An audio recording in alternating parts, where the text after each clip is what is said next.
KBS 열린 토론.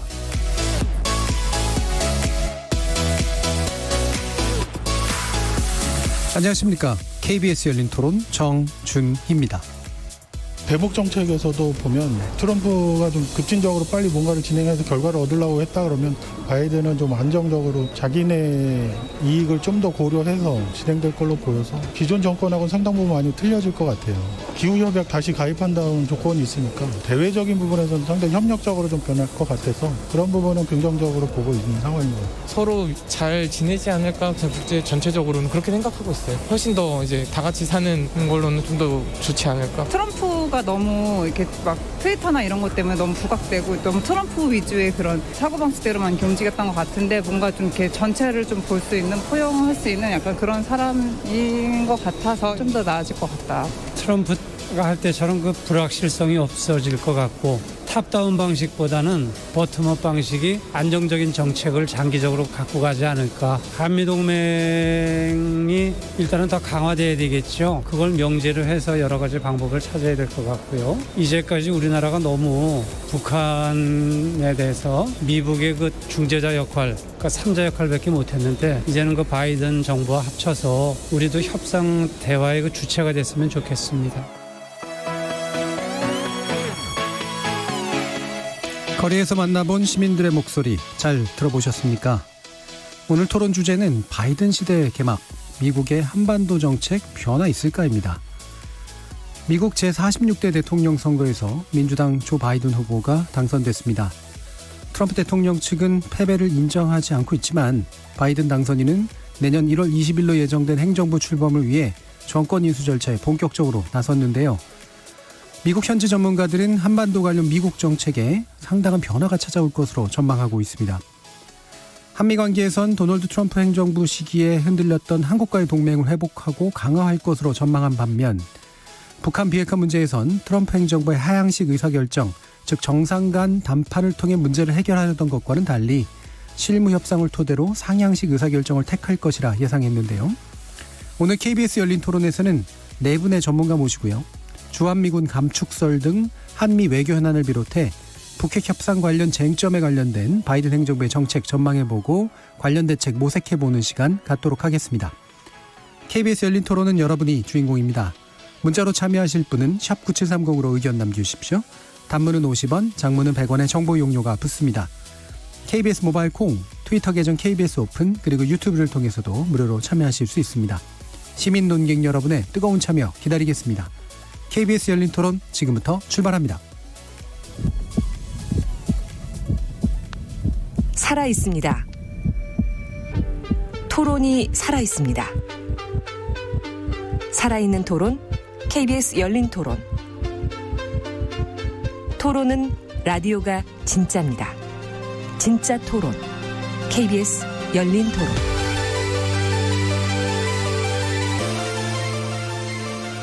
자, 오늘 토론 함께해 주실 네 분의 패널 소개하겠습니다.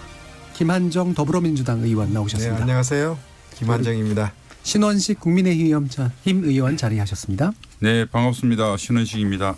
그리고 홍현익 세종연구소 안보전략연구실장 함께하셨습니다. 네, 안녕하십니까. 그리고 신범철 한국국가전략연구원 외교안보센터장 나오셨습니다. 예, 반갑습니다. 자, 이렇게 네 분과 함께 많이들 얘기하고 있는 이제 미 대선 이후에 우리의 이제 외교적 전망 또는 다양한 이제 동북아 관련된 안보 문제 이런 것들 좀 짚어보려고 하는데요. 일단 두 의원님께는 미국 대선 과정에 대한 말씀 또는 이제 바이든 후보를 바라보시는 어떤 기대 내지 전망 간단히 한번 들어보고 시작하겠습니다. 먼저 김한정 의원님. 예. 미국 대통령 선거가 세계 대통령 선거처럼 됐습니다. 그렇죠. 관심을 많이 끌었죠. 우리도 한미 관계 또 남북 관계 한반도 전체적으로 우리 국익과 관련되는 분들이 많기 때문에 관심 있게 봤죠. 우리 온 국민들도 궁금해했습니다. 지금 바이든 대통령 승리가 거의 확정됐고 앞으로 좀 뭐라고 그럴까 스무드한 정권 교체가 될 건지가 관건인데요. 아직 승복을 안 하고 있다는 소식을 들었습니다. 결국은 하게 되겠죠. 이번 바이든 대통령에 대한 후보에 대한 미국 국민들의 선택은 역시 혼란과 분열에 대한 염증 그리고 코로나에 대한 정부 대응 실패 이런 대한 좀 냉정한 선택도 있었다고 봅니다. 한편으로는 국내적 통합, 국내적 또 이런 치유, 또 국제적 리더십의 회복을 바이든 대통령 후보가 또 당선자가 지금 강조를 했는데 앞으로 큰 과제 숙제로 남았습니다. 여전히 미국은 분열된 정치 이번 대선 통해서 크게 보여졌고요. 우리 한반도 또 한미 관계 우리 대한민국의 국익 문제는 앞으로 바이든 행정부가 어떻게 관계를 풀어나갈 것인가 저는 낙관적으로 봅니다. 미국 민주당과 한국 민주당 조합이 참 좋았습니다. 김대중 대통령 때 보여줬고요. 그 사이에 여러 가지 갈등이나 또 이견 차이도 있었습니다. 물론 국가 간에. 그러나 저는 트럼프 대통령 때보다는 훨씬 한미 관계가 안정될 것이다. 예측 가능성이 높아질 것이고 불확실성이 좀 줄어들 것이다. 그렇게 보는 편입니다. 예. 국내적으로 이제 화합, 통합 그리고 치유 이런 것들에 이제 과제를 많이 남기지 않았나 말씀 주셨네요. 신원식 의원님. 예. 그 우리한테 미치는 영향은 제가 제외하기로 하고요. 예. 미국 대선의 의미만 이야기를 하겠습니다. 시청자 여러분 이런 미국 대선 보신 적 있나요? 가장 매력 없는 후보인데 가장 높은 득표율. 그다음에 정책은 실종되고 감정만 난무하는. 저도 미국 대선 이런 경우 처음 본 것 같습니다. 예. 또 한 분은 이런 미국 상상해 보셨습니까? 법치가 없어지고요. 성공하는 문화 이것도 어디 사라진 것 같고 대통령이 막 거짓말을 해대고 그래서 참 생경한 모습의 미국 대선과 미국을 바라보았다는 것이 솔직한 제가 대선을 본 제 감정이었습니다.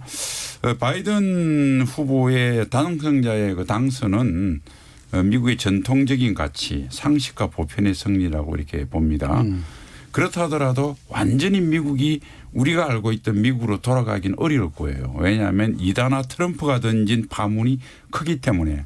그래서 해겔의 변정법적 논리를 이야기를 하면 정, 반, 합이 나오지 않을까. 그래서 바이든이 전통적 가치에 기반을 두지만 그러나 트럼프가 던진 미국 일방주의라든지 보호무역이라든지 여러 가지 화두들이 좀 혼합이 돼서 바이든의 어떤 정책의 성적이 나오지 않을까 이렇게 봅니다. 예, 알겠습니다. 자, 두 의원님으로부터 이제 그 미국 대선 지켜보신 약간 신기하면서도 착잡한 심정까지도 좀 들어봤고요. 그러면 이제 바이든 당선자가 어떤 메시지를 던지고 있을까를 또 두 분 박사님께 여쭤봐야 될 것 같은데 바이든 당선자가 이제 대국민 연설한 것 가운데서 뭔가 신호가 읽히는 게 좀 있으신지 좀 보고 싶어요. 홍현익 수석연구위원님 어떻게 보셨습니까? 저는 가장 인상 깊었던 얘기가 미국의 상황이 우리와도 크게 다르지 않구나. 국민 통합과 단합을 강조하면서 치유를 얘기해요. 힐링이라고 그러잖아요. 근데 우리 국민들도 우리는 코로나가 그렇게 심하지 않지만 내부 갈등은 심각합니다. 그래서 국민 통합의 메시지가 단지 바이든이나 카멜라 해리스만 얘기하는 게 아니라 우리 국민에 대해서도 이게 하루속히 빨리 국민 감정이 상호 간에 적대적으로 하지 말고 잘 화합했으면 좋겠다는 것이었고요. 또 하나 이제 국제정치적으로는 참 그나마 고무적인 게 미국이 트럼프식의 그 일방주의를 벗어나서 힘을 사용하지 않고 모범을 보임으로써 국제사회에 존경받고 주도하겠다. 국제질서를 주도하겠다. 이게 정말 4년 만에 처음 듣는 얘기인 것 같아요. 네. 트럼프가 완전히 국제사회에서 초강대국이 스스로 고립을 자처하고 국민들을 갈등과 대립으로 인도하고 인종 문제, 남녀 성 문제, 그다음에 종교 문제까지 전부 갈등의 고를 만들어놔서 더 이상 정말 옛날에 우리가 아름다울 미자를 쓰는 미국이 아닌 그 미국이 된 것 같은 그런 상황인데 그나마 이제 정상으로 복귀하는구나. 참 그래서 미래 비전을 얘기하고 전향적인 생각을 가지는 게 얼마나 중요한가. 예. 트럼프 대통령의 목화하는 행동은 미국의 국익이나 전 세계의 이익보다도 자기의 이익이 더 중요한 듯이 행동하고 있습니다. 정말 목불인견이라고 좀 봅니다. 참으로 어떻게 저런 지도자를 사랑하는 미국이 그런 지도자를 뽑았을까. 전 지난 4년은 완전히 미국에 잊어버린 4년인 것 같습니다. 예, 알겠습니다. 예, 굉장히 좀 열변을 또 하셨는데요. 다양한 감정들이 또 오고 가셨던 것 같습니다. 신범탄 센터장님. 예, 말씀하신 대로 바이든 당선인의 메시지는 홍 박사님도 잘 말씀하셨는데 통합, 화합, 치유, 거기에다가 존경, 예. 그리고 하나 더 한다면 과학인 건데요.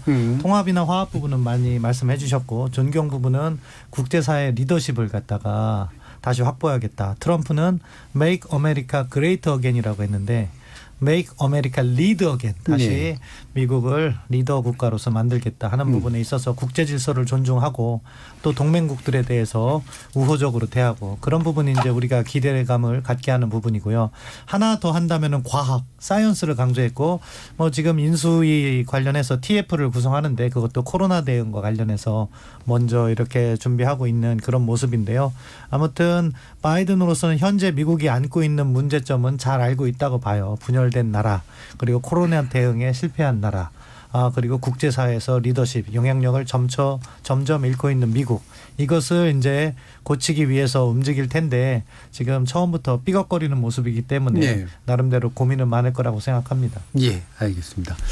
자, 리더십에 관련된 문제가 확실히 또 지금 되게 중요한 이슈로 이제 나오고 있는 것 같은데 그러면 다시 한번 또 네 분께 또 여쭤볼게. 이것도 이제 약간 총론적인 성격입니다.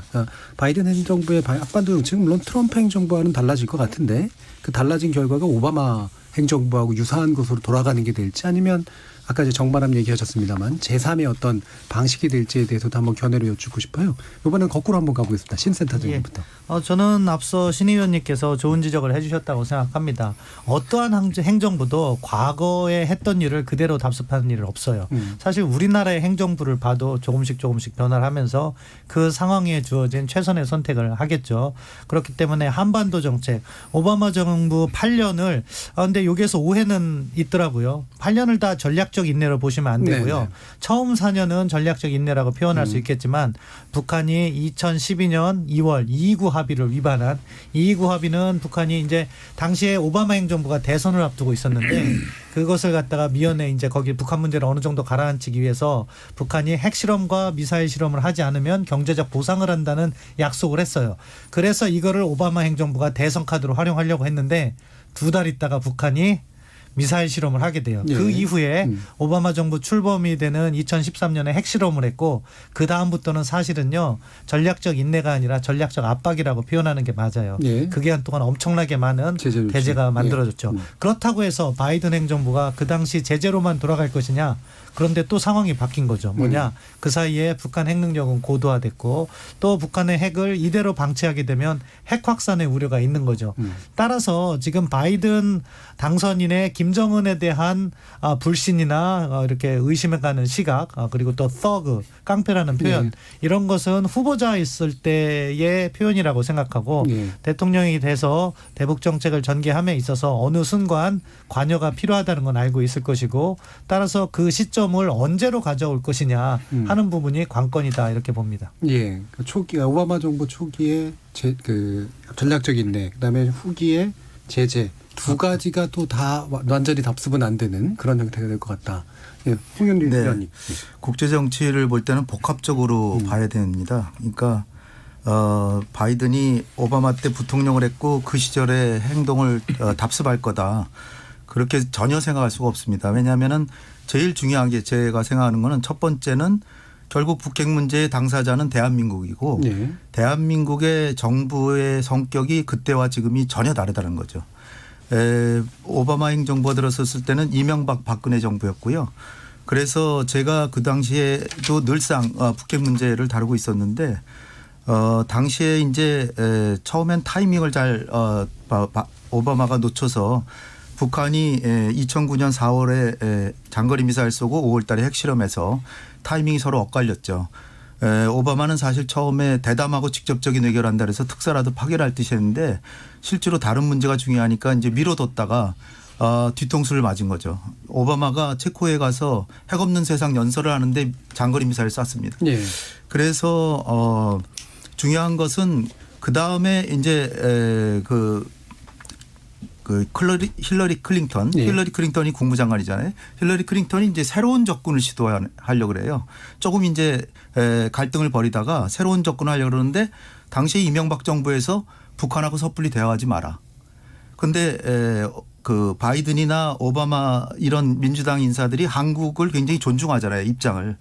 그러니까 대화를 하려다가도 우리 정부가 하지 말라니까 안 하는 경향이 아주 심했어요. 그런데다가 북한도 순순히 응하지 않으니까 8년 내내 육자회담 한번 못했던 거죠. 그러니까 결국 우리 정부가 달라졌기 때문에 그 바이든 행정부는 오바마 행정부를 답습하지 않을 것이다라는 게 굉장히 큰 요인이고요. 예. 두 번째는 북한이 그 당시에는 핵을 완전히 보유하지 않았어요. 근데 지금은 핵을 보유하고 이번에 열병식에서 보다시피 미국까지 도달하는 장거리 미사일 거기다 SLBM까지 막 선보였잖아요. 따라서 당시에는 오바마는 조금 안이하게 북한을 대했는데 지금은 그 바이든이 안이하게 할 수가 없는 상황이에요. 예. 그러니까 북한의 우선순위가 조금 더 상향됐다. 따라서 모종의 행동을 하려고 그럴 때 우리 정부가 잘 설득하면 좋은 성과를 낼 수 있다. 예. 그러니까 미국도 바뀌었고 북한의 조건도 바뀌었고 한국 정부도 다른 정부이기 때문에 이 세 가지 변수가 합쳐지면 이제 상당히 다르다. 예, 신원진 의원님. 예, 기본적으로 트럼프 때 엔티 오바마 아닙니까? 예. 그 바이든도 엔티 트럼프를 할 겁니다. 그렇다고 어게인 오바마냐 아닙니다. 저는 그렇게 보고요.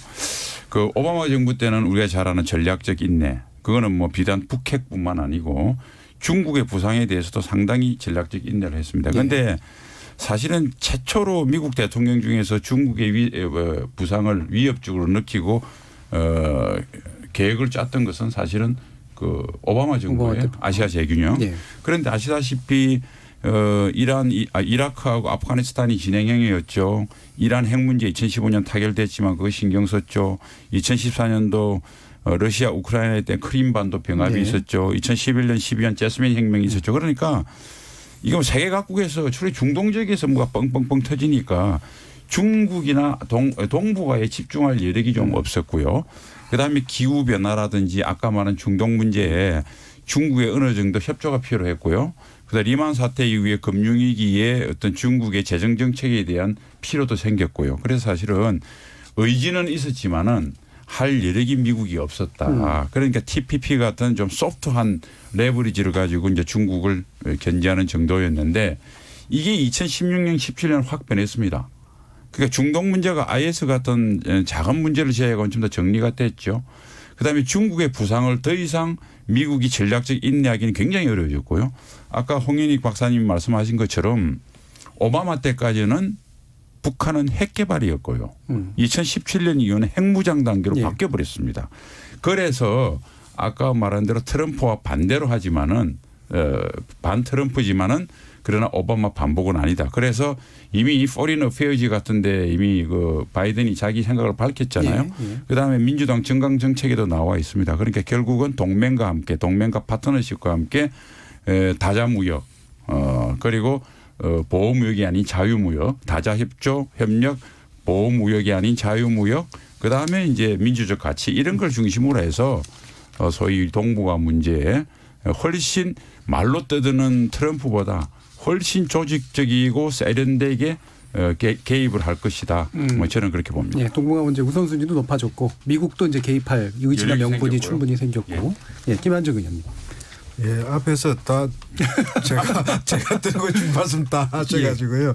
결국 우리는 한반도가 우리의 터전이니까 한미 관계 또 북미 관계 어떻게 될 것인가가 쭉 관심 대상이겠죠. 근데 지금 미국의 사정이요. 좀 그렇게 외교 문제에 나설 수 있는 상황이 아닌 것 같아요. 당장은. 바이든 당선자도 이미 선언을 했죠. 코비드-19 코로나 대처에 최선을 다하겠고 가장 급선무로 대처하겠다고 해서 또 실제로 미국 상황이 녹록지가 않습니다. 지금 제가 최근 데이터는 못 봤는데 120만 명 이상 지금 확진? 1,000만 명이 넘어갔고요. 예. 사망자가 24만 5만 막 넘어가고 하루에 10만 12만 명 확진이 생기고 있거든요. 이 추세가 끊기지가 않았어요. 그래서 어제도 CNN 보니까 바이든 대통령이 마스크 좀 쓰자고 그렇게 했지 않습니까?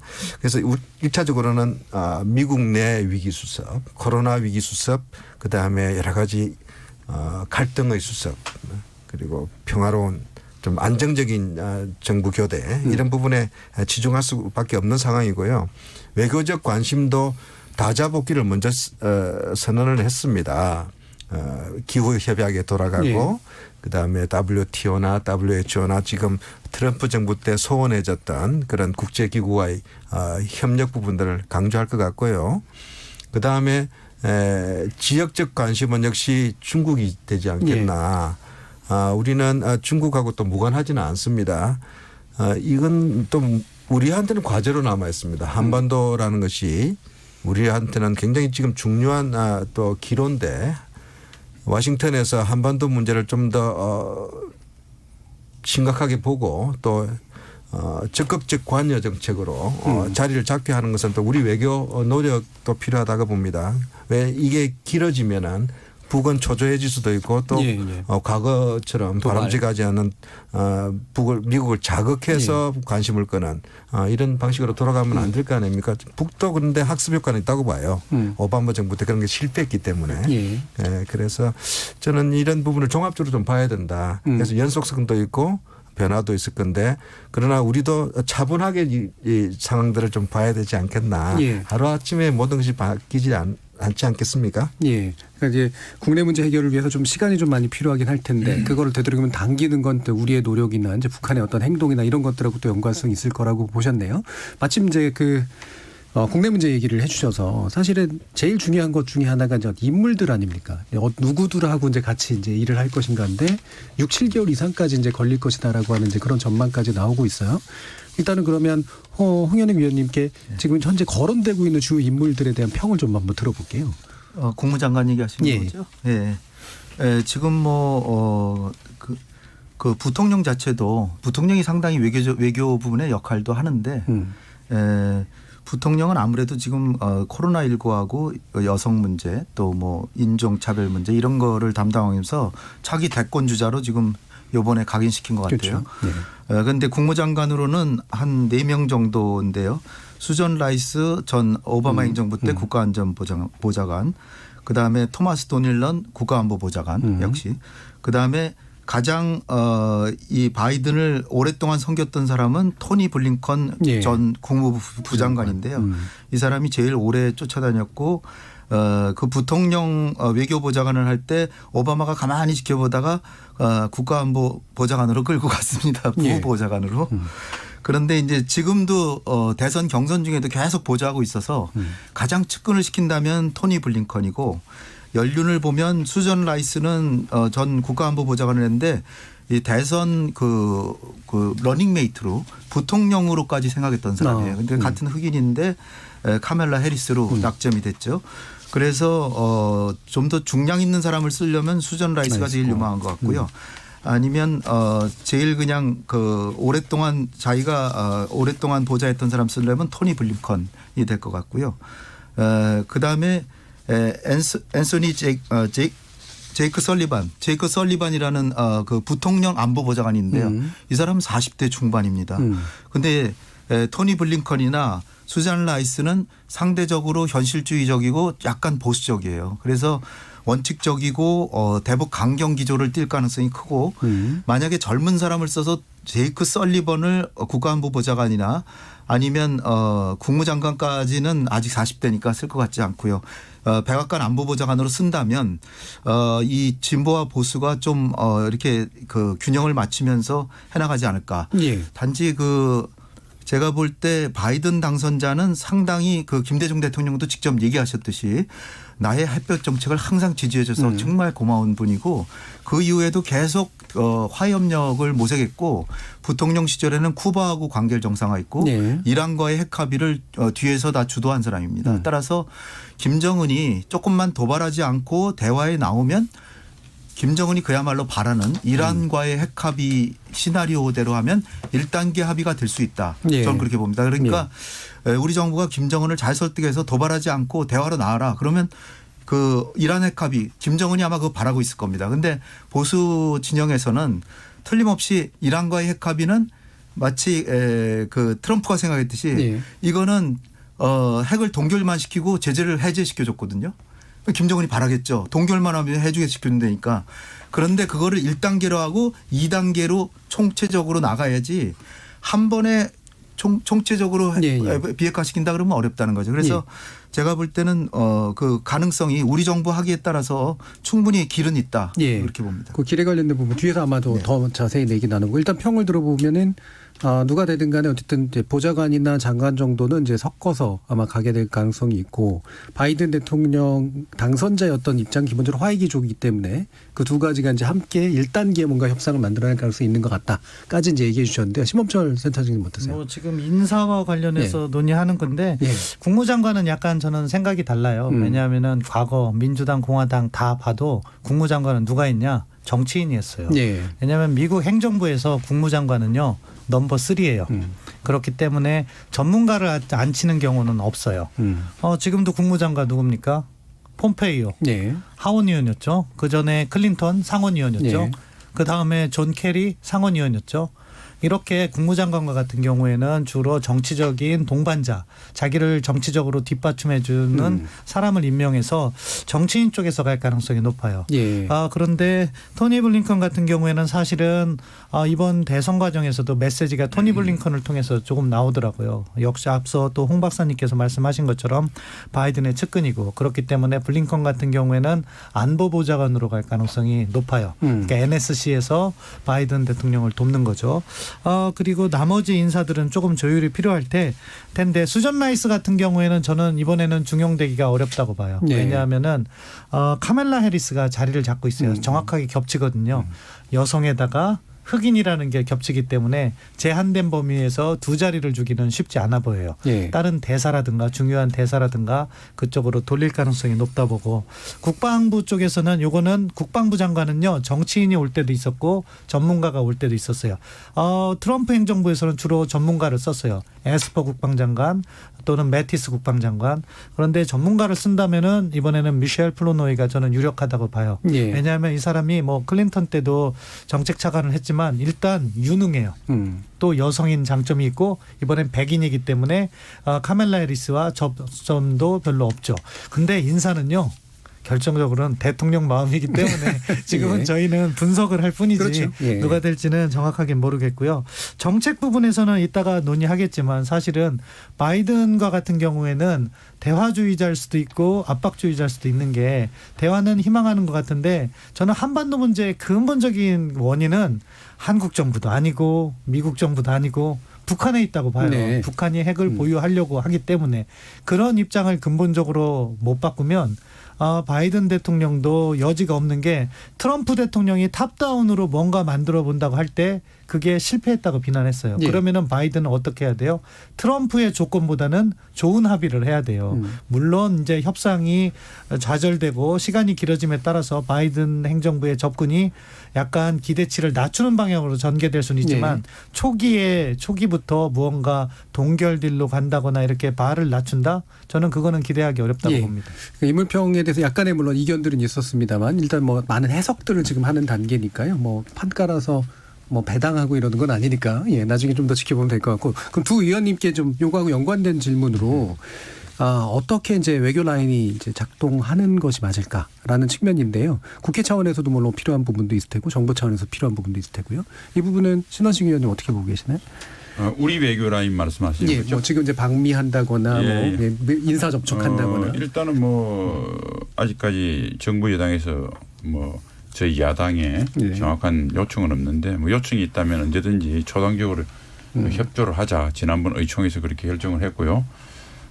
그다음에 어차피 이제 이 외교 쪽의 라인은 개인적인 관계를 가지지 않는 이상 뭐 미국에 다 가셔왔던 분들 아시겠지만은 야당만 단독으로 가서 무게 있는 정책 담당자를 만나기 어려워요. 잘못하면 국내 정치 개입 느낌으로 갈 수 있기 때문에 이제 그럼 야당이 만약 정부 여당이 없어서 저희 당에 가면 아무래도 의원 외교는 미국도 국회의원은 쉽게 만날 수 있습니다. 그런데 정부 당국자는 저희 야당에 가면 만나기를 꺼려할 거예요. 그래서 가장 좋은 것은 정부 여당에서 또 뭐 저희도 외교 경험이 있는 의원들 중에서 개인적인 관계를 앞으로 누가 될지 모르지만 어쨌든 바이든 그 캐비넷에 좀 미리 서로 알고 있는 사람이 있다면 저희도 가서 뭐 적극적으로 도울 생각이에요. 예. 일단은 이제 그 개인 간 교류 외에는 이제 정부 여당과 함께 초당적 협력을 하는 수밖에 없다. 그렇죠. 예. 뭐 저 의회 외교가 아니고 예. 미국 정부 행정부 당국을 만나려면 여당하고 같이 가야 만나는 것이 편할 겁니다. 예. 그래서 여당은 어떠십니까, 김한정 의원님? 의원님께서 그렇게 말씀해 주셔서 반갑습니다. 예. 또 그렇게 돼야 될 거고요. 예.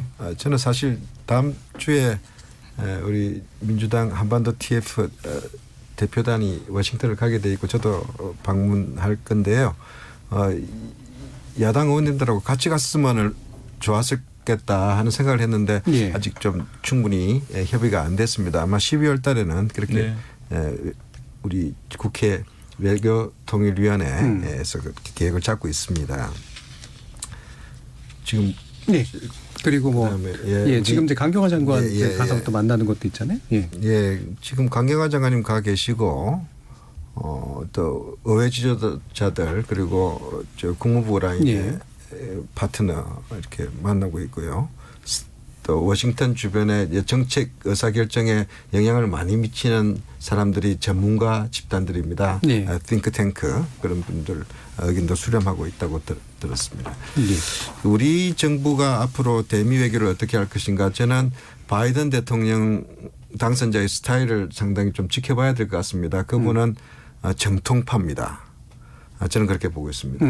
국무부를 중시하고 또 트럼프 행정부 동안에 너무 국무부를 무시하고 적극적이고 일방적인 정책 결정을 해왔다라고 판단을 하고 있는 것 같습니다. 좀 정상화하려고 할 것이고요. 또 본인 입장에서도 외교를 오랫동안 해오신 분입니다. 상원 의원으로서 또 상원 외교위원장으로서 부통령으로서 부통령을 8년 했지 않습니까? 한국도 잘 하시는 분이고 그분 또 지금 다자 외교라든지 미국의 글로벌 리더십을 강조했기 때문에 중량급 인사들을 중용할 거라고 봅니다. 그렇지만 우리 입장에서는 역시 우리 외교부가 강화돼야 되겠다. 우리 외교부가 국무부하고 실무 협상을 잘해야 될 것 같고 또 우리 청와대 외교팀이 또 백악관하고 잘 해야 될 것 같고 또 마찬가지로 초당 외교 또 우리 민주당도 미국 의회하고 잘해야 되겠다. 미국 상원은 지금 공화당이 계속 주도할 가능성이 커졌지 않습니까? 아직은 조금 더 봐야 되는데 공화당 지배의 상원은 외교 정책에 상당히 큰 영향력을 미치게 될 것입니다. 견제 역할을 하게 될 것이고 의회 청문회에서 하고 인사 부분에 청문회를 반드시 거치게 돼 있습니다. 대사까지도 청문회를 합니다. 그래서 좀 입체 외교의 시대가 왔다 그렇게 생각하고 있습니다. 그러면 바로 이제 그 야당에서는요. 지금 어차피 이제 그 미국 행정부 바뀔 때니까 우리도 외교란보 라인을 이제 좀 바꿔야 된다라는 그런 의견도 일부 나오고 있는 것 같은데 마찬가지 생각이 있으시나요? 저도 좀 지난번에 우리가 외통위 할 때 저희 그 박진 의원께서 지금 외교부 당국 뭐 강경화 장관님부터 쭉 물어봤는데 뭐 이런 사람 바이든 정부가 만일 되면 그 핵심 키맨들 이야기하니까 만나본 적이 없다고 이런 이야기 나왔지 않습니까? 사실은 지금 때로 그 오바마 정부 때 그때 뭐 국장, 차관 또는 그 레벨인 사람이 지금 다 장관급이 돼 있거든요. 그러면 조금 외교적 경험이 단절되어 있는 분들이 문재인 정부에 좀 있는 것 같다는 인상은 지울 수 없습니다. 그리고 전문가도 좀 바꾸시고요. 기왕 김한정 의원님 오셨으니까 제가 정부 여당에 하고 드리고 싶은 말은 바이든 대통령이 본인이 외교안보 최고 전문가입니다. 지금 뭐 거론되는 사람 중에서 바이든 대통령 당선인 만큼 많이 하는 사람이 있습니까? 상원 외교위원장 2분의 4년 했죠. 부통령 8년 했죠. 온갖 문제를 다 다루었는데 그래서 정상회의가 굉장히 중요합니다. 그러니까 청와대 참모들이 만일 바이든 대통령과 문재인 대통령이 특정 사안에서 토의를 할 때 그냥 다른 외교 경험 없는 대통령처럼 좋은 인사만 하고 끝나지 않을 거예요. 중요한 이슈에 대해서 분명한 정말 바이든 대통령이 들어도 이거 참 괜찮은 아이디어구나라고 해야지 그냥 뭐 여러 가지 미사여구만 나열해서 이렇게 해가지고는 신뢰가 쌓이기 어렵다. 그래서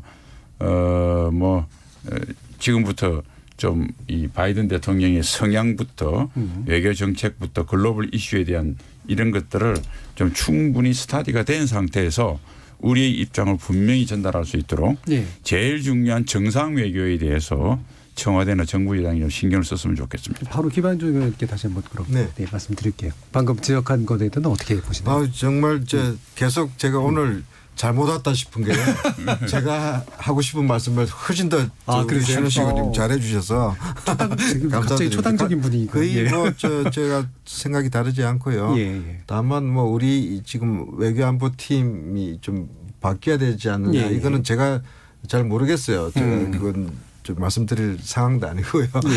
저는 지금 우리 청와대 NS 팀들은 그 외교안보 팀들은 상당히 강팀들입니다. 북을 잘 알고 또 오랫동안 호흡을 맞춰왔고 또 2017년 18년 위기 상황 또 평화적 반전을 지켜봤고 다만 이제 대미 외교인데요. 미국 아는 사람이 적지 않냐. 저는 그렇게 생각하지는 않습니다. 외교가 뭐 옷깃만 스쳐서 또 누구하고 친하더라 이렇게 진행되는 것 같지는 않아요. 좀 부드러울 수는 있겠죠.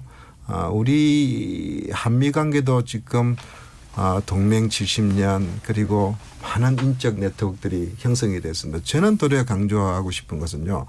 우리 코리안 커뮤니티 파워 미국에 있는 이제 한국계 초기 이민자들뿐만 아니라 2세, 3세들이 많이 성장했습니다. 이분들은 미국에서 이제 전문가로서 또 오피니언 리더로서 또 여론 집단으로서 실제로 자리 잡고 있고요. 이런 분들의 지금 결과가 지금 하원 의원에서 우리 한국계들이 진출을 하고 있지 않습니까? 상당히 놀라운 일이에요. 또 젊어졌습니다. 좀 젊은 우리 그런 민간 역량 공공외교도 강화해야 되겠다. 두 번째로는요. 저는 제가 지금 국회에 있어서가 아니라 미국의 의사결정은 역시 중요한 결정은 백악관에서 하지만 미국은 우리보다 훨씬 의회가 더 외교 문제에 적극적이고 또 실제로 보이스 목소리를 냅니다. 우리 그런 면에서는 조금 우리 한국 국회가 좀 부족했지 않았냐. 그런데 실제로 저도 이제 야당 의원님들하고 같이 미국도 가고 오늘 아침만 하더라도 한미일 의원회의를 화상회의로 했습니다. 근데 과거 같은 경우에 보면은 미국 사람들 미국 의회에 가가지고 서로 딴 목소리를 내니까 좀 민망하기도 하고 좀 그런 좀 아쉬운 점들이 있었는데요. 정말 외교 안보 우리의 국익이 걸려 있고 안보가 걸려 있는 문제에서는 한 목소리를 낼 수 있도록 끊임없이 노력하고 그러면서 집권당인 민주당이 더 겸손해야 되고 더 열려야 된다 생각을 하고 있습니다. 또 한편으로 야당 안에서도 너무 냉전적 일방적 주장들은 조금 우리 국익에 맞도록 조금 자기 수정도 하고 좀 업데이트 했으면 좋겠습니다. 그런 노력들이 함께 합쳐진다면은 21대 국회에서는 초당 국회가 가능하지 않겠느냐. 초당 국회에서는 우리가 목소리가 더 커지고 미국과 또 더 당당하게 외교를 할 수 있지 않겠느냐 생각하고 있습니다. 일부 뭐 쟁점들 좀 몇 개 좀 남겨놓고 여기서 마치긴 해야 되는데요. 요 부분에 대해서 두 분 의원님께서 좀 왔다 갔다가 됐으니까 두 분 박사님 약간 간단한 코멘트 한번 들어볼까요? 홍영명 의원님. 글쎄요, 뭐 제가 그 인사 문제를 좀 말씀드리는 좀 월권이라고 생각하고요. 일단 청와대 안보실장님 비롯해서 최고의 지금 사령탑은 갖춰져 있는 것 같다. 그리고 강경화 장관도 뭐 영어를 아주 잘하시니까 그것도 친근성 있게 이분저분 또 많이 아시고 또 유엔에서 근무했으니까 바이든이나 이런 그 유엔이 미국에 있으니까 뉴욕에 있으니까 여러분들과 교류가 있고 그리고 제가 그렇게 큰 우려를 하지 않는 게 한 달 반쯤 전에 청와대에서 약간의 그 브리핑을 받았는데요.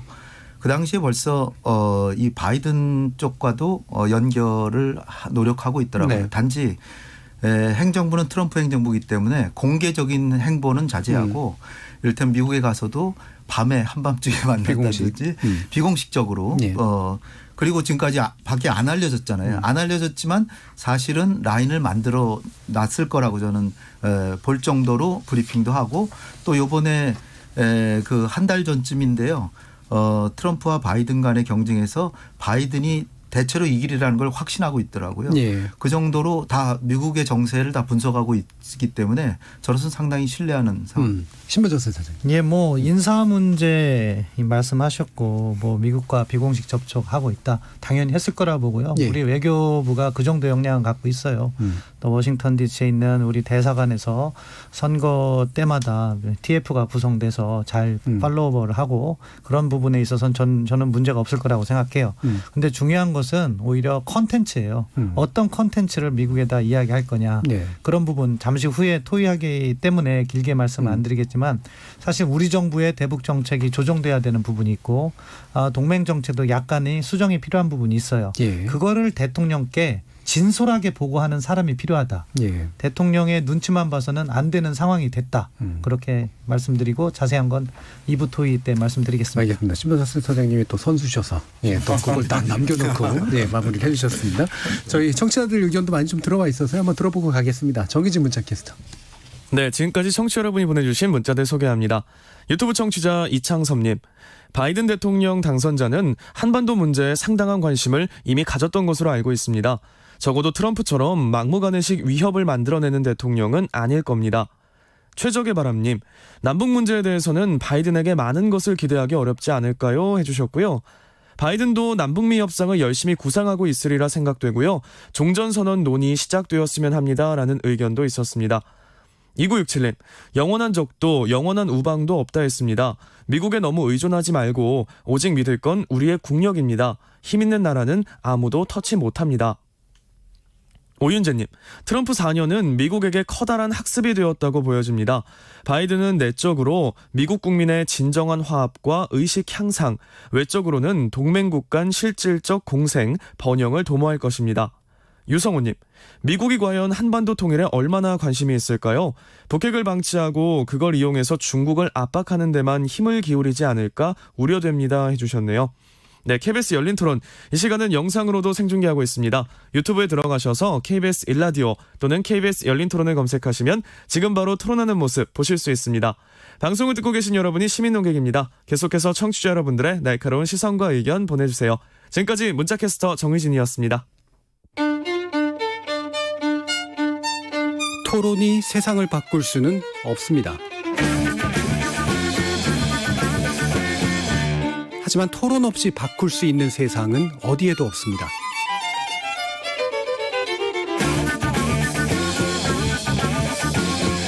세상의 선한 변화를 갈망하는 당신. 정답이 아니라 질문의 힘을 믿는 당신. 우리 KBS 열린 토론에서 만납시다.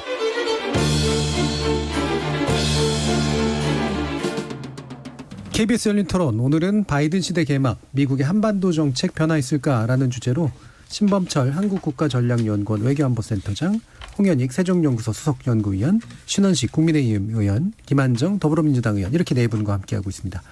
자, 일단 크게 한 두 가지 쟁점 정도로 2부에서 좀 짚어볼까 하는데요. 1부에서 미처 못했던 이제 전작권 환수에 관련된 이제 문제입니다. 이 부분에서 좀 기본적으로 필요한 거 아닌가랑 그다음 어떤 조건에서 가능한 거 아닌가에 대해서 좀 꽤 의견이 갈릴 것 같아서요. 일단 이 부분은 신원식 의원님 말씀 좀 들어볼까요? 그러니까 2014년도에 우리 SCM에서 조건에 기초한 전작권 전환 합의를 하고 2015년 서명을 했죠. 예.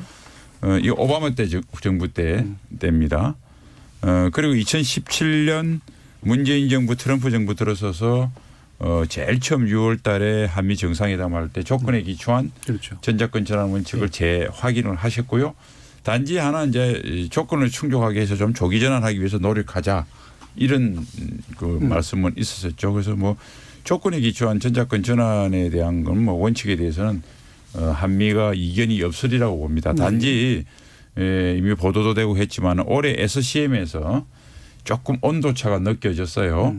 그러니까 쉽게 말해서 그 전작권 전환 세 가지 조건이 달성하기 굉장히 어렵거든요. 네, 그렇죠. 첫 번째가 한국군이 한국 방위를 주도할 수 있는 능력을 가져야 된다. 두 번째 북핵에 대해서 초기 대응 능력을 한국이 가지고 미국은 전략 자산과 핵억제 능력을 제공한다는 것인데 아시다시피 북한의 핵 능력은 최근 3년 동안 비약적으로 발전했습니다.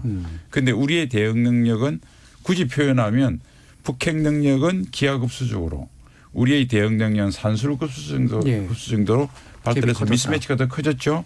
그다음에 이제 세 번째가 한반도 미 동북아 안보 환경인데 뭐 미중 신패권을 이야기할 정도로 신냉전을 이야기할 정도로 악화가 됐죠. 그래서 사실은 조건 달성이 상당히 좀 어려워진 상황이다. 이제 그러다 보니까 이제 문재인 정부는 아무래도 일부 뭐 그렇게 공식적으로는 정부에서 부인하지만 조건을 좀 완화해야 되지 않겠느냐라는 이런 의견이 나와서 약간의 갈등이 있은 거로 알고 사실은 또 확인을 해보면 그런 게 있었던 건 사실인 것 같습니다. 그런데 이제 과연 그러면 조건을 완화가 돼서 임기 내 전작권 전환 문재인 정부가 원하는 것이 될 수 있겠는가 저는 좀 어렵다고 봅니다. 우선 뭐 트럼프 정부도 거기에 대해서는 굉장히 거부감을 느꼈는데 바이든 정부는 아마 훨씬 더 원칙적으로 조건에 기초해서 하자 이렇게 될 것이고 그다음에 이 전작권 전환은 1번, 2번은 군사적 사항이 많습니다만 세 번째는 다분히 정치적 결단입니다.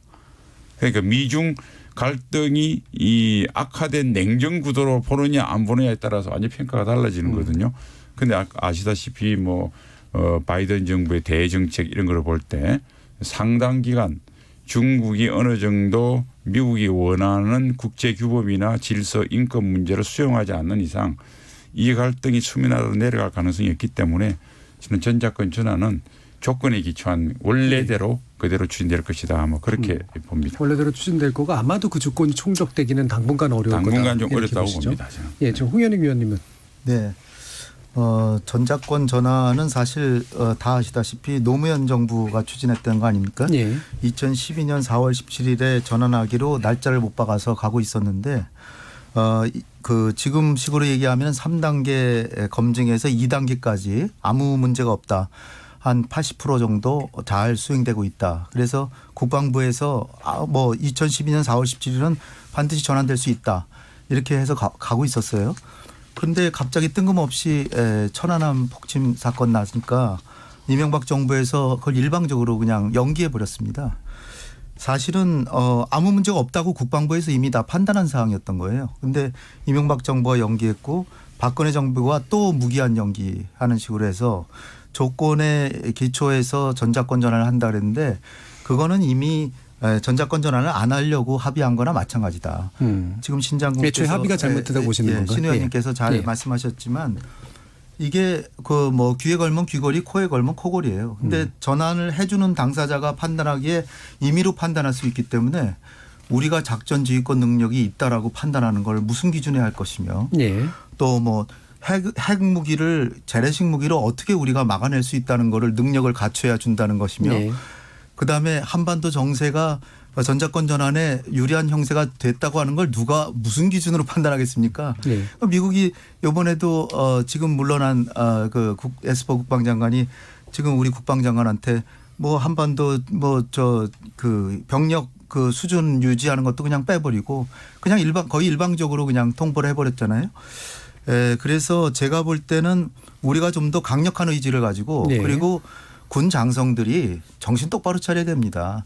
지금 대한민국이 북한의 경제력을 43배 앞선 거를 제가 2년 전에 강의할 때 그랬는데 지금 53배가 됐어요.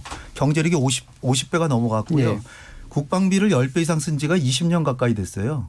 그런데도 아직도 외국군에 의존해 가지고 이렇게 국방을 하겠다고 하는 사고방식이 깔려 있기 때문에 그리고 또 하나는 이제 군 장성들뿐 아니라 보수 언론에서 마치 뭐 주한미군 병력 조금 뺀다 그러면은 뭐 엄청 난리가 난 것처럼 그렇게 얘기를 하니까 국민들도 저 현상을 잘 못 보시고 사실은 지금 핵 억지력만 미국에게 필요한 거지 남북 간에 그 1대1로 맞붙어도 우리가 북한을 얼마든지 능가할 수 있는 군사력을 갖고 있거든요. 그런 상황에서 이렇게 조건을 3개 걸어가지고 사실상 연기를 거듭하는 식으로 간다고 하는 것은 이거는 결국은 안 하는 쪽으로 가는 것이다. 알겠습니다. 따라서 우리가 의지를 가지고 좀 더 적극적으로 받아오는 쪽으로 가야 된다. 내년에 봄에 2단계 검증하고 3단계 검증은 8월 달에 한번 가져올 수 있습니다. 알겠습니다. 2012년에 했던 거를 이제까지 늦춰온 겁니다. 예. 그 군장성 말씀이 나와서 이제 전직 장성께서 이제 굉장히 반응이 있으실 것 같은데 일단 요거는 좀 이따 듣고요. 아까 제가 김한정 의원께서 뭐 말씀을 한 거지. 전시작전권 전환 문제 또 작전권 전환 문제에 대해서 몇 가지 오해가 있는 것 같아요. 하나는 아니 북의 위협이 상존하는데 작전권을 이렇게 옮기다가 혹시 우리 안보 대비 태세에 문제가 생기는 거 아닌가. 그건 아니다 하는 부분을 저는 분명히 말씀을 드리고요. 아니 북핵 무장 능력, 핵 위협은 더 커졌는데 작전권 이양이라니 핵전쟁 작전권을 이양하는 게 아닙니다. 그건 저는 또 핵전쟁을 상정하고 우리 군사전략을 짠다는 것 자체는 어떻게 보면 굉장히 말이 안 되는 거죠. 그 비핵화 왜 그럼 협상하고 우리가 왜 비핵화를 요구합니까? 그래서 또 핵전쟁은 상상할 수도 없는 일입니다. 다만 이제 재래식 또는 군비 경쟁 이런 부분들이 존재하고 있는 한반도이기 때문에 저는 몇 가지 우리가 분명히 해야 될 게 있다고 생각합니다. 그러니까 미국에 요구해 와서 이게 진행되고 있는 겁니다. 이제 우리가 전환 자체가 우리 국방들을 우리도 책임 있게 해나가겠다. 그리고 또 그 부분에서 합의를 했습니다. 다만 속도, 방식 이런 걸 가지고 이제 좀 차이가 있고요. 그건 주변 상황하고도 연관이 있겠죠. 이거를 이제 새 바이든 정부하고 다시 재확인하는 과정에서 충분히 협의될 수 있다고 본다. 저는 그렇게 생각하고요. 또 마지막 세 번째 오해가 아니 작전권 이양하고 나면은 미군 나가라 하는 거 아니냐. 그거하고 상관없습니다. 미군 문제하고 직접적으로 연동되지 않습니다. 한미연합사 문제는 조금 법적 지위 문제라든지 약간 논란이 있을 수 있는데요. 저는 이 문제도 한미연합사가 갖고 있는 여러 가지 우리 안보에 도움되고 또 하는 부분들이 있기 때문에 이 문제도 잘 해결될 수 있다고 생각합니다. 저는 아까 우리 신원식 의원님께서 중요한 이야기를 했는데 정치적 결단이 필요한 시점이 올 것 같습니다.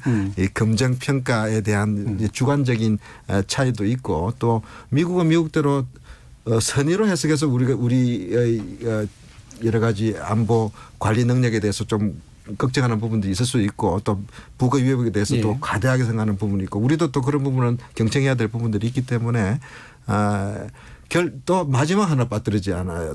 저는 우리 아까 홍현익 의원님께서 박사님께서 말씀해 주셨다시피 대한민국 장성 우리 군 엘리트 실력이 있습니다. 이제 세계 최강의 군대를 지휘하고 관리할 능력이 있습니다. 좀 이제 우리가 또 그런 부분들에 대해서 자신감을 가지고 풀어나가야 되지 않겠나. 저는 좀 원칙적인 이야기를 드렸습니다. 신선타장님께 넘겨볼까요? 여기서는 이제 이견이 첨예하게 하게 되겠는데. 너무 오래가 만듭니다. 문재인 정부에서 합의한 게 2017년 6월인가요? 대통령께서 방미를 해서 합의한 게 조건에 기초한 전작권 전환을 이야기했어요. 그러니까 이어받겠다고 약속을 한 거예요. 그리고 그 조건에 기초한 전작권 전환에 대해서 평가를 하겠다고 해서 작년에 초기 운영 능력, 올해 완전 운영 능력, 내년 완전 임무 능력을 평가하기로 했어요. 그럼에도 불구하고 불행한 것은 올해 코로나19로 인해서 평가를 못했다는 거죠. 그렇기 때문에 차질을 빚는 거예요. 이러한 평가가 2월에 하고 뭐 8월에 또 하고 그게 불가능해요. 평가를 하면은요, 그 평가 결과 나오는데도 시간이 있고 그걸 어떻게 해야 돼요? 보완을 해야 돼요. 그 보완한 것을 가지고 마지막 임무 평가까지 하는 거예요. 그러면 어떻게 불행히도 코로나19 때문에 정말로 군사적 필요성이나 검증을 해가지고선 하는 것은 이미 늦었어요. 이것을 갖다가 우리 정부가 조기 전환 이야기하는 것은 사실은 합의 정신을 우리 스스로 위반하는 거다. 홍현익 박사님께서 무슨 기준으로 하냐 이렇게 말씀하셨잖아요. 사실 그 부분은요. 홍 박사님께서 약간 간과하신 부분이 있어요. 뭐냐? 기준을 군에서 만들어 놓고 평가 리스트가 있어요.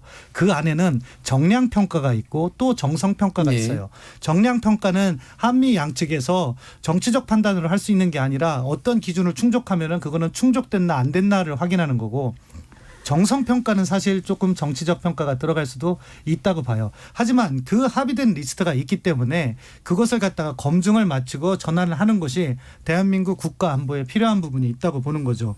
군 장성의 능력 저도 증가했다고 평가합니다. 우리 군의 능력도 증강됐어요. 하지만 아까 신원식 의원님께서 말씀하신 것처럼 북한의 핵 능력을 놓고 보면은요, 사실 우리가 독자적인 대응을 하기가 어려운 상황이에요. 예를 들면 친구들끼리 사이가 나빠서 싸웠는데 한쪽은 총을 들고 있고 한쪽은 그냥 나무 막대기 정도 들고 있는 거예요. 그렇기 때문에 이것을 1대1로 비교하기 어려운 부분이 있고 이때 이제 전자권 전환에도 미군이 있기 때문에 별 문제가 없고 미군 철수하라는 건 아니지 않냐. 그렇지만 이 과정에서요. 예. 연합사령관의 역할이 상당히 중요해요. 지금 연합사령관이 미국의 사성장군으로 일을 하면 뭐가 있어요? 어디에 직보를 하냐면 합참에 직보를 할 수가 있어요. 그렇기 때문에 핵억제력 측면에서 도움이 되는 건 사실이에요. 그 팩트 자체를 무시할 필요는 없어요. 자, 그럼 마지막 질문으로 가겠습니다. 정치적 결단을 내려서 하려면 하라고요. 저는 생각해요. 그 대신에 그 정치적 책임을 정부가 져라. 그런데 지금 합의된 상황은요. 정치적 결단을 통해서 전자권 전환을 하겠다는 게 아니에요. 군사적 평가, IOC, FOC, FMC를 하면서 정치적 부담을 덜면서 추진하려고 하는데 막판에 지금 추진하려는 노력은 뭐냐. 군사적인 평가 자체를 간과하거나 건너뛰거나 기간을 줄이려고 하는 거예요. 그건 바람직하지 않다. 전자권 전환 6개월 더 미뤄서 다음 정부가 해도 된다고 생각합니다. 그렇기 때문에 우리가 제대로 한번 하려면 군사적 평가를 제대로 하고 그 기간을 충분히 갖고 그다음에 찾아와도 1년 뒤에 전자권 전환된다고 해서 대한민국 국익 손해보는 거 없다고 생각합니다. 알겠습니다. 제가 지적한 이유는 다른 데 있는 게 아니라 2008, 9년까지 다 2단계까지 다 완료가 돼서 3단계만 남았는데 이명박 정부에서 갑자기 몇 년을 연기했고요. 그다음에 박근혜 정부 들어와서 완전히 무기한 연기를 하면서 조건에 기초한 전자권 전환이라는 걸 했는데 그 조건이라고 하는 것이 사실은 미국이 판단하기에 얼마든지 안 줄 수 있는 거기 때문에 그렇게 해놨단 말이죠.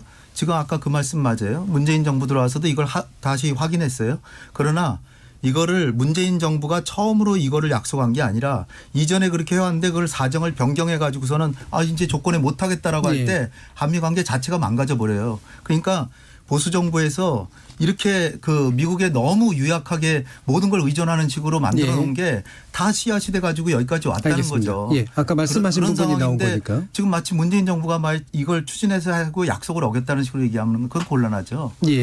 신원식 의원까지 말씀 드려볼게요. 거기에 뭐 또 보수 정부가 들어오고 이명박 정부 그런 그 정쟁식으로 넣는 쓰지 마시고요. 이 전자권 사실을 팩트를 얘기하는데 제가 팩트 이야기할게요. 전자권 전환은 노태우 정부 때 공약 사업으로 시작된 거예요. 그런데 이게 공전이 돼서 김영삼 정부 때 결국은 전자권까지 못 받고 평시작전권만 받은 게 92년부터 북한의 IAEA 사찰을 거부하면서 93년 NPT 탈퇴를 해서 그렇습니다. 그리고 이제 2006년도에 이 전자권 전환을 노무현 정부가 시작을 하고 국방개혁을 시작하는 그 무렵에 또 1차 핵실험을 했고요. 2009년도에 2차 핵실험을 했고 이게 상황이 바뀌었다는 말씀이신 거죠? 북한 핵의 어떤 진전 때문에 전자권이 계속 뒤로 미루어지는 운이 되었던 거죠. 그게 멀쩡하게 잘 되어 있는데 그냥 무슨 보수 정부라고 뒤로 갔다고 하는 것은 사실은 전자권 전환을 이거는 국민들이 오해를 할 수 있으니까 제가 이야기합니다. 그래서 지금 가장 큰 문제가 북한의 핵 문제예요. 국방개혁이나 2006년도에 제 노무현 정부 때 제가 합참의 핵심 작전과장을 했는데 그때 전자권 전환과 국방개혁이 같이 맞물려 갈 때 이런 가정이 세 개 있었어요. 북한의 위협은 줄어들 것이다. 우리는 전자권 전환 및 국방개혁을 하는데 충분한 국방 예산이 뒷받침될 것이다. 그다음에 고령화돼서 병력이 줄어든다. 그런데 조건이 맞은 게 전제가 세 번째밖에 없어요. 북한은 계속 핵실험을 해버렸고 그다음에 북한의 위협은 정대됐죠. 그리고 2008년도 리만 사태가 나서 전 세계 금융위기가 왔어요. 그래서 이명박 정부 때도 연기가 되고 그 박근혜도 정부도 연기가 되고 그다음에 북한의 비핵화가 사실상 협상은 하는데 돌아갈 수 없는 강을 건너서 이렇게 된 거거든요. 그러니까 아까 신범철 박사가 이야기한 대로 보수 진보 정보를 따지면 안 됩니다. 그러니까 객관적인 조건을 보고 안보에 적절한 조건이 되면 당연히 우리가 받는 거죠. 그렇게 이거는 어떤 정부에서 내가 공약이기 때문에 조건보다는 시기에 맞춰서 한다는 생각은 북한의 핵기업이나 동북아 안보 상황으로 볼 때 이건 아니다. 이렇게 뭐 저는 생각합니다. 김영삼 정부 때 다 가져왔어도 아무 문제 없었어요. 알겠습니다. 왜냐하면 김영삼 정부 때 전자권 하려다 말까 지금까지 할까 말까 계속 고민했던 이유가요.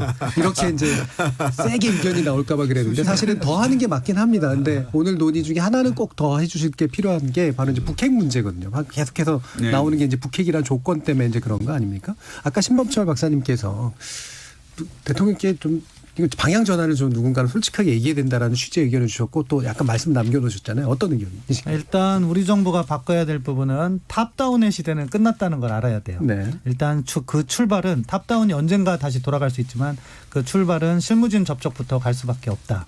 그 부분을 우리 정부가 인식하고 방향 전환을 해야 되는 거고 우리 정부가 추가적으로 인식해야 될 것은 북한 비핵화는 갈수록 어려워지고 있다.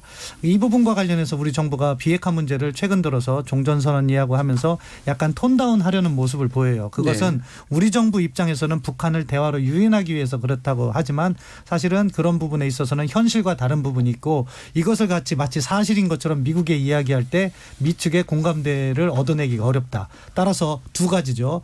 자, 북한 비핵화는 점점 더 어려워지는 상황이고 또 실질적인 협력을 하기 위해서는 실무진의 접촉도 필요하다는 걸 한국 정부도 알고 있다. 이러면은 바이든 행정부와 접점이 생길 거예요. 바이든 행정부는 크게 세 가지를 얘기했어요. 바텀업, 그리고 북한이 핵능력 축소를 하면 정상회담을 할 수 있다. 그리고 한반도 비핵지대화를 얘기했어요.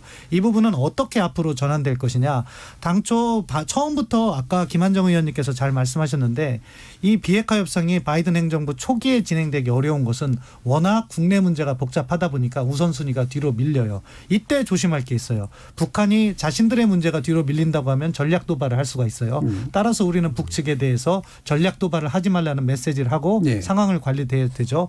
그 시기가 지나면 바이든 행정부도 북한과 대화 필요성을 인식하고 있기 때문에 접촉을 할 거예요. 그 접점을 우리 정부가 잘 만들어줘야 되는 거고요. 그리고 또한 이제 바이든 행정부에는 워낙 다양한 시각을 가진 사람들이 있어요. 압박을 계속 해야 된다는 사람도 있고 동결부터 시작하자는 사람들도 있어요. 그럼 거기에서 어떻게 접점을 찾아줄 것인가.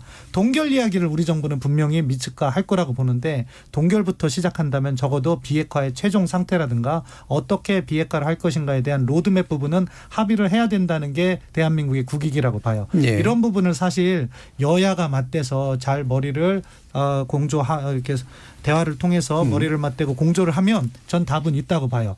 그런데 이 부분을 우리 정부가 인식을 하고 나름 조율을 하고 그런 부분이 필요한데 그런 거 없이 지금 하던 대로 미치게 이야기라면은 사실 초반에 삐걱거릴 그런 걱정이 된다는 거죠. 예. 그래서 김한정 의원. 우리 신범철 박사님 말씀에 많이 동감합니다. 그런데 하나 조금 오해라고 할까요? 문재인 정부는 탑다운만 가지고 대북 관계 또 북미 관계 풀 수 있다고 생각하지 않습니다. 실제로 싱가포르 이후의 문제는요. 실무 협의가 제대로 안 됐습니다. 그리고 그 과정에서는 북한의 책임이 큽니다. 실제로 폼페오가 평양을 가고 또 여러 가지 국무부 레벨에서 실무 협상들을 이제 정상회담이 큰 물꼬를 텄으니까 해야 되는데 북한은 빅딜을 원했습니다. 그리고 일괄 타결 바틀을 원하는 건 분명하고요. 그래서 저는 이 과정에서 하노이가 결국 결렬이 돼버렸는데요. 바이든 행정부는 국무부 중시 스타일이고 이 실무 중시를 중시한다고 해서 정상회담 안 할 사람들도 아닙니다. 조건과 그런 준비들을 더 강조할 것이고 그 과정에서 북이 얼마나 성의 있게 호응할 것인가도 굉장히 중요한 포인트라고 생각해요. 이 지점에서 우리는 남북 대화 또 우리 남북 협의를 통해서 북을 계속 설득하려는 노력도 해야 된다고 생각합니다. 바이든 행정부는 분명히 점진적 단계적 또 우리 입장에서는 선뜻 다 동의할 수 없는 조건 핵 보유국으로서의 사실상의 인정 속에서의 그런 좀 중장기적 호흡이 아주 긴 계획을 세울지도 모릅니다. 전혀 배제할 수 없습니다. 이런 과정에서 이제 북도 이 현실을 인식해야 된다. 북에게 주어졌던 좋은 기회들을 북이 스스로 놓친 부분들이 많습니다. 그리고 우리의 조언들을 제대로 안 들었습니다. 그 과정에서는 북만 또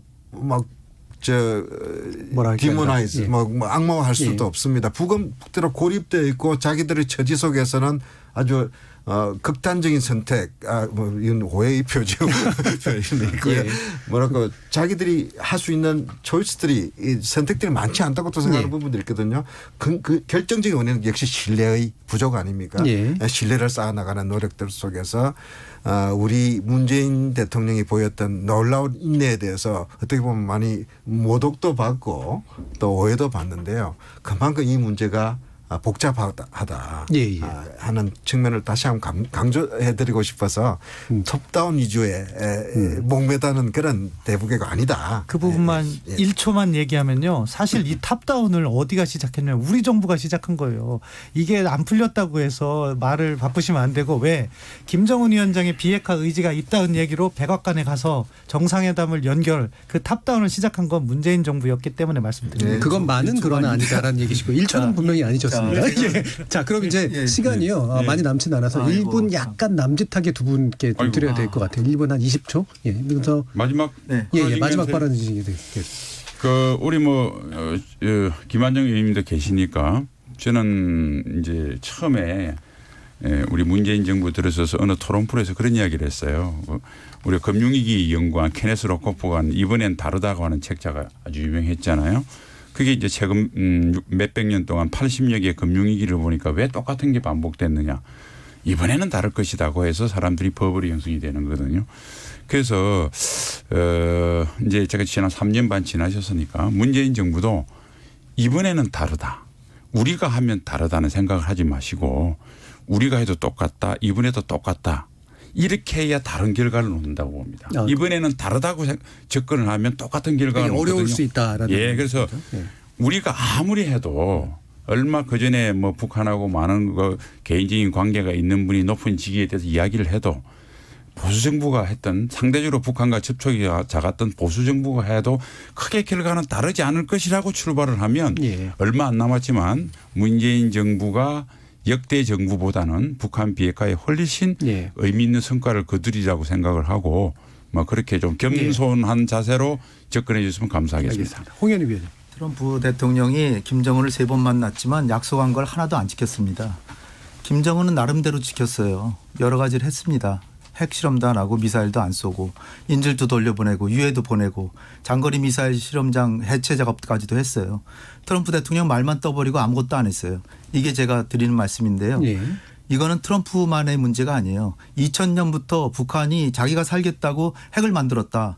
그러니까 북미 간의 불가침 조약을 맺고 의회가 비준해달라. 그럼 포기하겠다. 안 해줘요 미국이. 그러니까 결국은 미국은 너무나 자기만 독단적으로 옳다라고만 생각하지 결국 미국과 한국이 북한이 핵을 만드는 행위를 중단시키고 폐기시켜야 되는 거 아닙니까?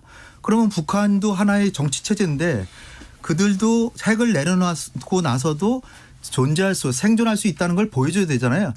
보여주질 않아요. 그러니까 결국은 미국이 북한을 믿게 해주는 길이 뭐냐.